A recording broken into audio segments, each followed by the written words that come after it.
इंग्रज राजवट अहंकारात इतकी बुडाली होती की त्यांना प्रत्येक गोष्टीत भारतीय चुकीचेच वाटत होते.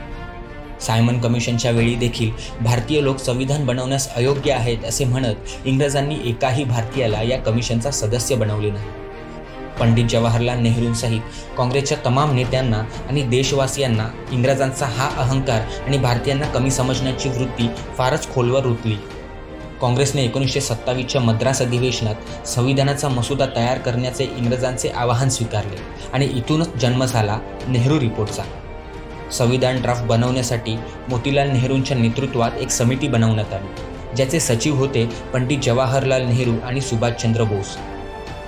तर अली इमाम, तेज बहादूर सप्रू, MS अणे, मंगल सिंग, शोएब कुरेशी तसेच GR प्रधान या समितीचे सदस्य होते. फक्त 8 महिन्यांच्या आतच 28 ऑगस्ट 1928 रोजी काँग्रेसच्या लखनौ अधिवेशनात नेहरू कमिटीने संविधानाचा ड्राफ्ट तयार करून सादर देखील केला. भारतीयांच्या बुद्धिमत्ता आणि योग्यतेवर शंका उपस्थित करणाऱ्या इंग्रज राजवटीच्या गालावर ही सनसनीत चपराक होती आणि जेव्हा जेव्हा कोणत्याही अहंकारी सत्तेने भारत किंवा भारतीयांना कमी समजण्याचे दुस्साहस केले आहे, तेव्हा तेव्हा आपल्या देशाने त्यांना सडेतोड उत्तर दिले आहे. सर्व दलाच्या शिफारशीवरती तयार केलेल्या नेहरू रिपोर्टमध्ये डोमिनियन स्टेटसची गोष्ट बोलली गेली होती. मात्र पंडित जवाहरलाल नेहरू आणि नेताजी सुभाषचंद्र बोसांसारखे तरुण काँग्रेस नेते पूर्ण स्वराज्याच्या बाजूने होते. एवढंच नाही तर वय वर्ष 21 असणाऱ्या स्त्री पुरुषांच्या समान मतदाधिकारासहित 19 मौलिक अधिकारांचा पुरस्कार या नेहरू रिपोर्टमध्ये करण्यात आला. नेहरू रिपोर्टमध्ये धर्मनिरपेक्षतेची शिफारस केली गेली.